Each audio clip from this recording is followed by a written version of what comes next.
अगर हम ये कहें कि दर्द और समझौते का दूसरा नाम औरत है, तो ये गलत नहीं होगा। औरत दुनिया की सबसे खूबसूरत रचना है जिसे खुदा ने बनाया है, फिर भी उसे हजारों दुखों का सामना करना पड़ता है। आखिर क्यों? इस क्यों का जवाब एक औरत ही दे सकती है।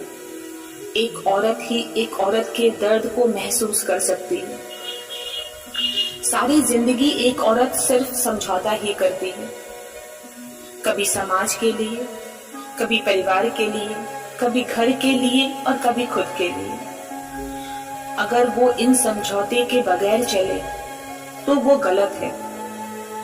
छोटे कपड़े मत पहनो, ऐसे कपड़े में बाहर मत जाओ, वैसे मत बाहर जाओ, ये मत करो, वो मत करो, हजारों पाबंदियां।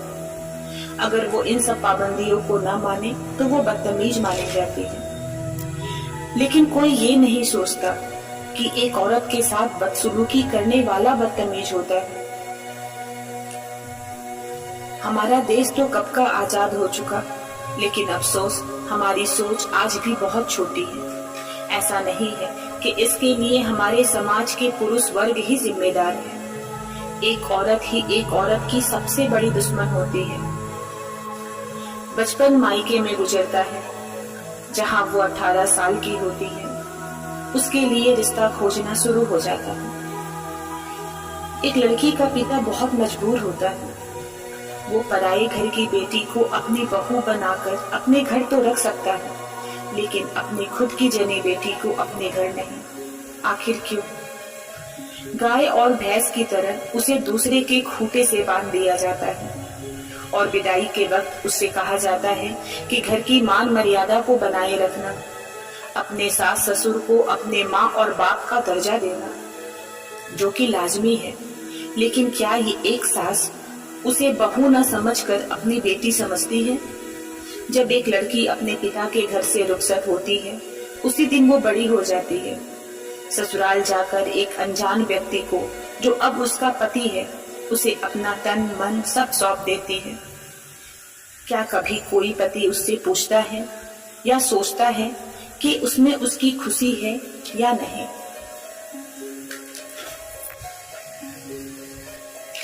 ये जरूरी तो नहीं कि हर लड़की उसी दिन से शारीरिक तौर पे और मानसिक तौर पे अपना सब कुछ सौंपने को तैयार हो, लेकिन अगर वो ऐसा ना करे तो उससे कहा जाएगा कि तुम्हारा किसी और से संबंध तो नहीं था। आखिर क्यों? उस लड़की को ससुराल के सारे नियम मानने पड़ते हैं, चाहे उसे वो पसंद हो या ना पसंद। हर समझौता सिर्फ औरत ही करे। आखिर क्यों?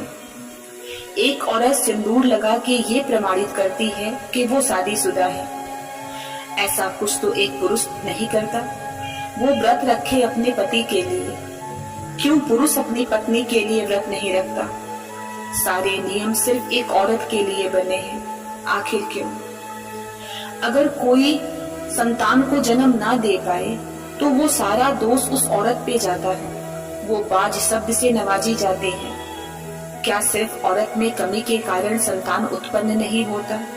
पुरुष में भी तो कमी हो सकती है। 9 महीने अपनी कोख में रखकर एक बच्चे को एक माँ जन्म देती है, लेकिन कानूनी तौर पे नाम पिता का होता है।